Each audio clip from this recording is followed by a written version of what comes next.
అందరికీ నమస్తే. ఆంధ్రప్రభకి స్వాగతం. కోవిడ్ తర్వాత చాలా మంది హెల్త్ పైన కాన్సంట్రేట్ చూపిస్తున్నారు. యోగా కానివ్వండి, అలాగే ఫుడ్ డైట్లో కూడా చాలా చేంజెస్ చేస్తూ వస్తున్నారు. సో అసలు ఇప్పుడుకి చాలా మందికి కొన్ని డౌట్స్ అనేవి ఉన్నాయి యోగా పైన. అసలు యోగా ఎందుకు చేయాలి, యోగా వల్ల వచ్చే ప్రయోజనాలు ఏంటి, దీని గురించి మనతో పాటు చర్చించడానికి శ్రీ యోగేశ్వర్ గారు మనతో పాటు ఉన్నారు. ఈయన గత 20 సంవత్సరాలుగా యోగా శిక్షణ అందిస్తున్నారు. 40,000 మంది విద్యార్థులకు, అలాగే 70,000 మంది పెద్దవాళ్ళకి యోగా శిక్షణ అనేది అందించారు. నమస్తే అండి. నమస్తే అమ్మా. ఒక జనరల్ క్వశ్చన్, యోగా మనం శరీరంతో చేస్తాం, కానీ శరీరానికి మనసుకి లింక్ ఏంటి? ఇప్పుడు యోగా చేస్తే ప్రశాంతంగా ఉంటుంది అని చెప్పేసి అంటూ ఉంటారు కదా. సో దీనికి ఉన్న లింక్ ఏంటి అసలు?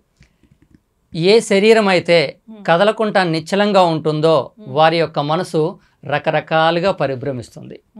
ఇప్పటి వరకు ఎవరైనా ఏదైనా నేర్చుకున్నారంటే ఒకటి పర్ఫెక్ట్గా నేర్చుకున్నారు. ప్రతి ఒక్కరికి దీంట్లో PhD ఇవ్వచ్చు. దేంట్లో ఇవ్వచ్చు అంటే ఎవ్రీ సెకండ్ డిస్టర్బ్ అవడమే నేర్చుకున్నాడు. పరధ్యానమే.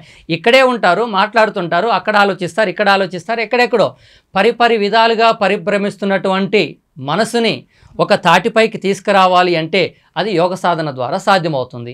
ఎప్పుడైతే శరీరంలో కదలికలు ఏర్పడుతున్నాయో, శరీరంలో కదలికలు జరుగుతున్న సందర్భంలో మనసు అనేది అంతర్ముఖం అవుతుంది.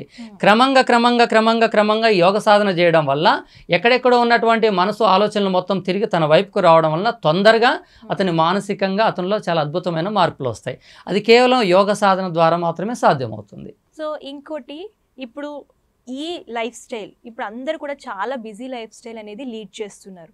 యోగాకి ప్రతిరోజు ఎంత సమయం కేటాయించాలి? ఒకప్పుడు ఆధ్యాత్మికంగా సాధన చేయాలి అనుకుంటేనేమో ప్రతిరోజు 1 గంటన్నర 2 గంటలు సాధన చేస్తే సరిపోతుంది. కానీ ఇప్పుడున్నటువంటి రోజుల్లో అంత సమయాన్ని ఇవ్వలేరు కాబట్టి తక్కువలో తక్కువ రోజు 40 నిమిషాలు సాధన చేసినా కానీ జీవితంలో ఎప్పుడు ఎటువంటి ఒక అనారోగ్యం అనేది దరి చేరకుండా తను కాపాడుకోవచ్చు. ఒకవేళ ఎటువంటి అనారోగ్య సమస్య వచ్చినా తక్కువ సమయంలోనే బయటపడవచ్చు.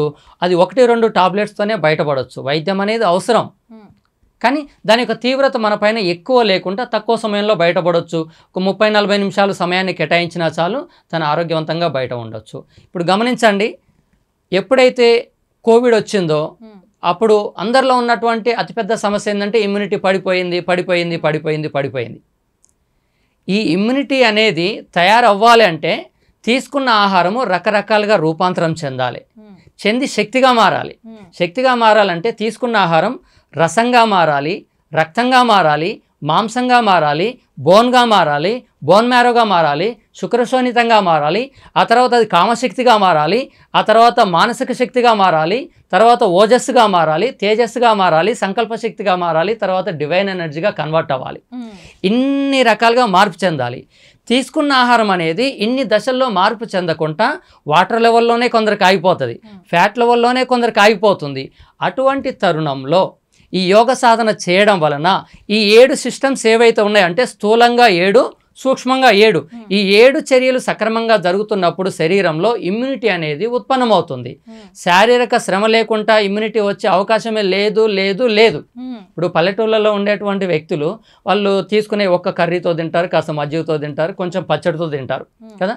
మరి మన దగ్గర మనం ఉదయం ఏం తినాలి, మధ్యాహ్నం ఏం తినాలి, ఎంత క్వాంటిటీ తినాలి, ప్రోటీన్స్ ఏమి దేంట్లో ఉన్నాయి, జీడిపప్పు, కిస్మిస్ లెక్కగట్టి తూకం వేసి తింటున్నాం కదా. మరి ఎక్కడ పోతుంది ఇమ్యూనిటీ?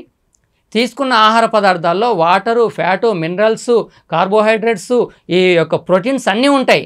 కానీ ఇవన్నీ కూడా అవి రూపాంతరం చెంది శరీరానికి పట్టాలి అంటే శరీరంలో వ్యాయామం జరగాలి. శారీరక శ్రమ ఎప్పుడైతే జరుగుతుందో ఈ ఆహారం అనేది రూపాంతరం చెందుతూ ఎనర్జీగా కన్వర్ట్ అవుతుంది. ఈ యోగ సాధనలో ఉండేటువంటి వ్యాయామాలు కానీ, ప్రాణాయామాలు కానీ, సూర్య నమస్కారాలు కానీ, ఆసనాలు కానీ, ఎటువంటి ప్రక్రియలు చేసినా కానీ అతడి యొక్క ఇమ్యూనిటీ బాగా ఇంప్రూవ్ అవుతుంది. మరి కరోనా సమయంలో అందరినీ కాపాడింది ఏంటంటే ఈ యొక్క యోగ సాధనే.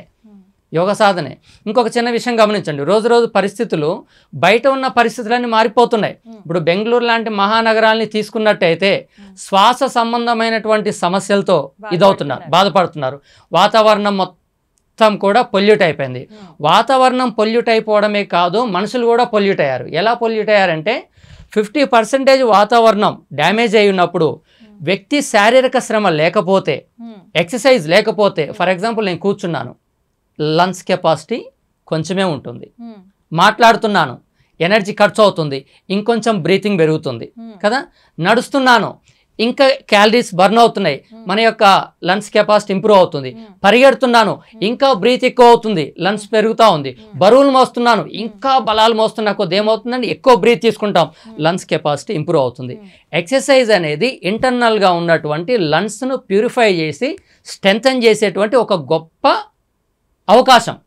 శరీరానికి ఎప్పుడైతే ఎక్సర్సైజ్ లేదో ఈ శరీరంలో ఉండేటువంటి ఊపిరితిత్తుల్లో కొన్ని వేలకు లక్షలకు పైగా ఉన్నటువంటి గాలుగదులన్నీ మోసకపోవడం వలన, శారీరక శ్రమ లేకపోవడంతో ఊపిరితిత్తులు మోసుకుపోవడం వలన లోపలికి పోయినటువంటి గాలిలో ఉన్నటువంటి ఆక్సిజన్ని తీసుకొని రక్తానికి ద్వారా పంపించకపోవడం వలన ఏమవుతుందండి, ఇమ్యూనిటీ అనేది తయారవడం లేదు. ఇక్కడ డ్యామేజ్ అయింది ఏంటిది, లంగ్స్ డ్యామేజ్ అయినాయి. దేనికి డ్యామేజ్ అయినాయి, వాటిని సరైన స్థాయిలో ఉపయోగించుకోలేదు.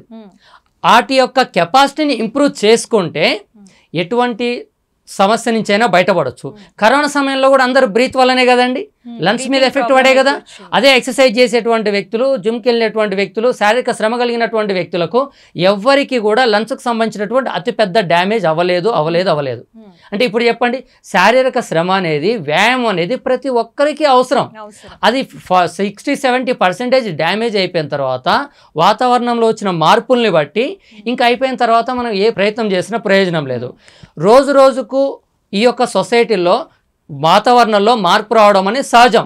ఇంతకు ముందున్న రోజులు ఇప్పుడు లేవు, ఇప్పుడున్న రోజులు భవిష్యత్తులో ఉండే ప్రసక్తి లేదు. ఇప్పుడు మనం ఉన్నటువంటి హైదరాబాద్ మహానగరం కూడా ఇంకా బార్డర్ దాటే పరిస్థితులు వచ్చినాయని చెప్తున్నారు. ఏమైంది, మొత్తం వేప చెట్లకన్నీ చిగురులన్నీ వాడిపోయినాయండి, వాతావరణంలో కాలుష్యం ఏర్పడింది, ఏమవుతుందో అర్థం కాని పరిస్థితి అని. ఢిల్లీ లాంటి మహానగరాలు కూడా కాలుష్యంతో ఇదైపోయి ఇండ్లు ఖాళీ చేసి రావాల్సిన పరిస్థితి ఏర్పడింది. ఇంకొక భయంకరమైనటువంటి విషయం చెప్తాను. ముసలితనంలో మానసిక ఒత్తిళ్లు ఎక్కువైపోయి ఆ ప్రెజర్ నుంచి బయటపడలేక వచ్చినటువంటి హార్ట్ అటాక్ చూసినాం. పెళ్ళయి పిల్లలు పుట్టి పిల్లల పెళ్ళిళ్ళు చేసిన తర్వాత వచ్చిన హార్ట్ అటాకులు చూసినాం కదా.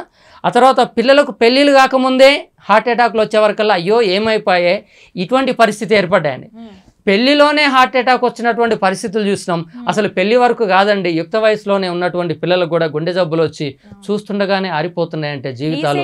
నేను కూడా విన్నాను సార్, స్టూడెంట్స్ కూడా, అంటే 6వ తరగతి 10వ తరగతి ఇలాంటి విద్యార్థులకు కూడా గుండెపోట్లు సడన్ గా వస్తున్నాయి. చూడండి, అంటే మనిషి ఎంత మానసిక బలహీనత వారి పైన పడుతుందో, మానసిక ఒత్తిళ్ల యొక్క ప్రభావమే వీటికి రూట్ కాజ్ అవుతుంది. ఇటువంటి తరుణంలో ఇదొక డేంజరస్ ఉంది.